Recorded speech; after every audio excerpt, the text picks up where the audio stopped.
Every Christian parent must have good espionage skills. We must know if child is making rude faces on school bus, or making lunch trades in cafeteria, or sneaking Halloween candy into bedroom at night. If we become good spies, we parent like KGB. What do Christian parents need? We need to apologize. That's what we're going to talk about at today's Family Practice.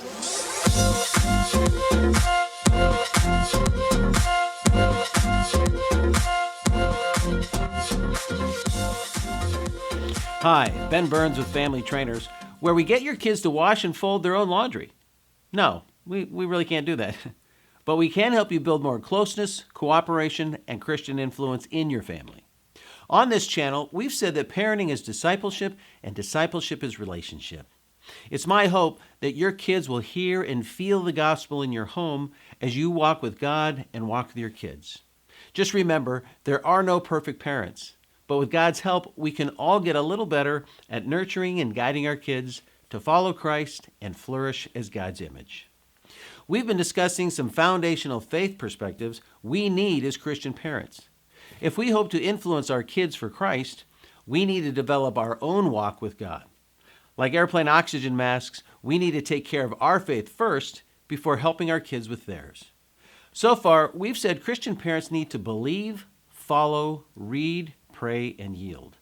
Today, we'll discuss how Christian parents need to apologize. Just recently, one of our daughters was telling us about a really hard situation she was facing. She needed to have a difficult conversation with somebody, and she was really anxious about it. Well, she told us the situation, and that she even asked her pastor what she should do. Well, then she told us how she was going to handle it. As she finished, I started making suggestions about her strategy, and she got really quiet.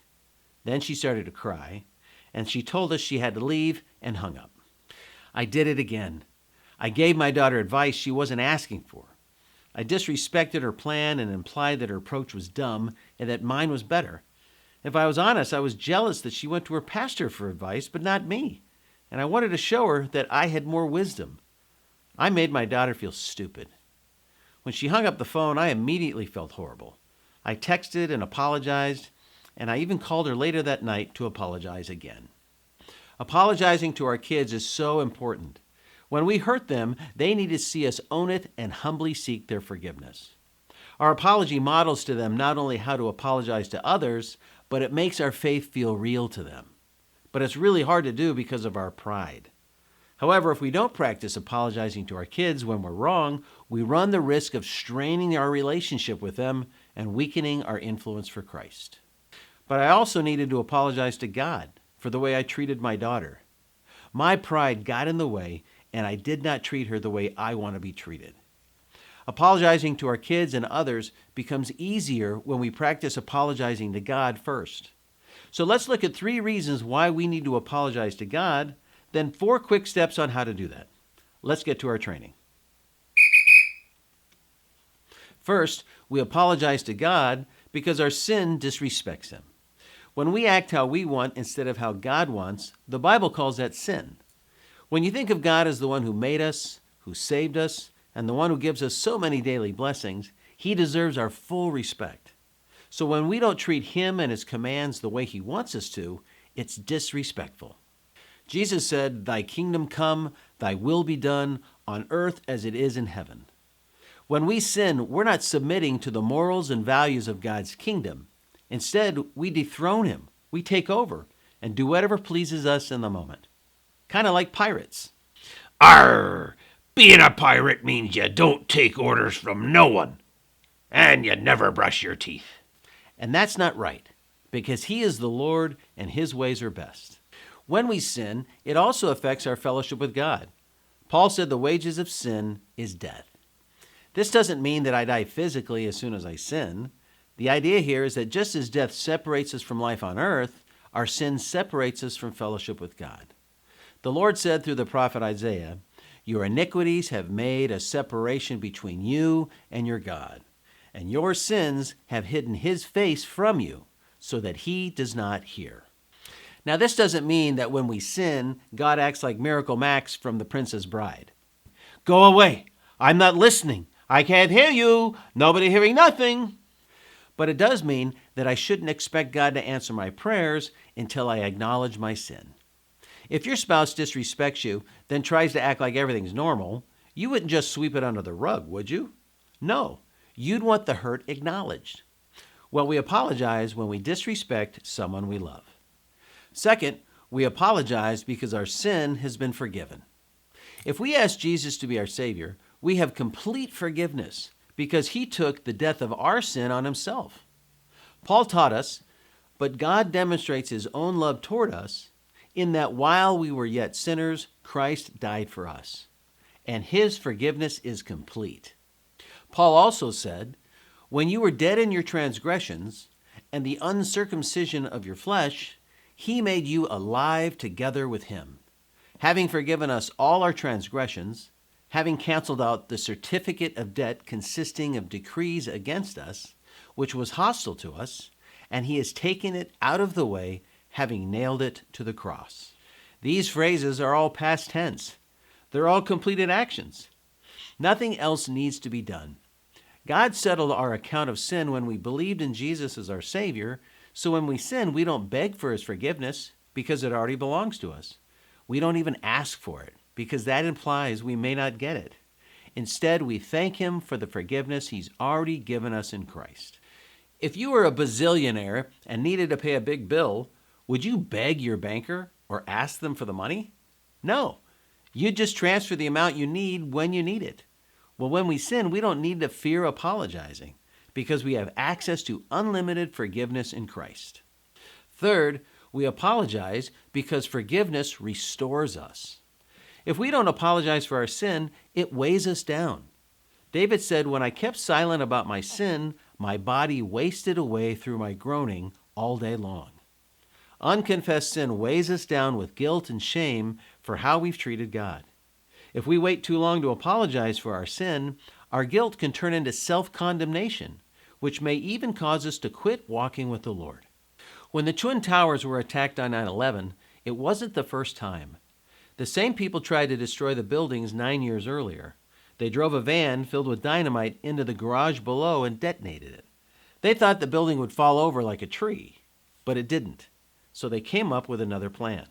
They thought if you could start a fire in the heart of the buildings and let it burn for a long time, the metal would weaken and the building would collapse because of gravity. Well, you can't drive a van filled with dynamite into an elevator, but you can drive a plane filled with 10,000 gallons of fuel into the heart of a building and let it burn. And that's what they did. As the buildings burned, the integrity of the metal in the heart of the building gave way, and gravity did the rest.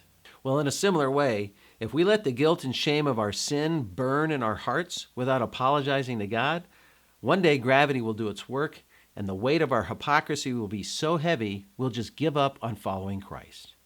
That's why it's so important to keep short accounts with God and apologize for our sins when they happen. When we apologize to God, our fellowship with him is immediately restored, and we can feel the joy of our salvation and forgiveness. David said, how blessed is he whose transgression is forgiven, whose sin is covered. When we apologize, we experience God like Nehemiah did. You are a God of forgiveness, gracious and compassionate, slow to anger, and abounding in loving kindness. When we apologize to God, his forgiveness restores us to peace with him. All right, let's look at 4 quick tips for apologizing to God. First, name it. John the Apostle said, if we confess our sins, he is faithful and righteous to forgive us our sins and cleanse us from all unrighteousness. The word confess means to agree with God about your sin. Sin is offensive to God because it disrespects him. Don't minimize or dismiss it. Call sin what it is, disrespectful. Second, claim it. The word claim means to assert that something is true. So what are we claiming? That we have been forgiven. God's forgiveness belongs to us in Christ. When we sin, we humbly claim his forgiveness. Don't beg for it. Don't ask for it. Just say thank you with a deep heart of gratitude, knowing that Jesus died a torturous death for your forgiveness. Third, tame it. When we tame something, we make it less powerful and easier to control. As you get right with God through apologizing, ask His Spirit to help you to not sin this way again. You won't be perfect this side of heaven, but get in the habit of asking the Spirit to help you become less controlled by your sin each time you apologize. And fourth, reclaim it. The word reclaim means to recover something that was previously lost. When we sin, we lose perspective of who's in charge, and we feel less close to God.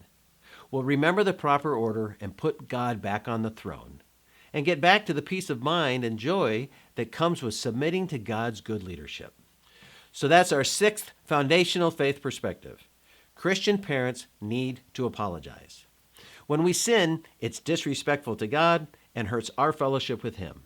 When that happens, we need to apologize to God and get back on track to walking with Him. All right, let's get to your workout. For the next 10 to 15 minutes, I want you to work on your parenting game. Remember, there are no perfect parents, but we can all get a little better with God's help and practice. If you want to feel more confident in leading and loving your kids, then guard the next 15 minutes and do these three things. First, reflect. Do you really believe that God has forgiven all of your sins in Christ? And if you're experiencing any disconnect with God, could it be related to any sin you haven't apologized for? Second, apply. If you've sinned recently in any way, work through the 4 quick steps and apologize to God right now. And third, pray.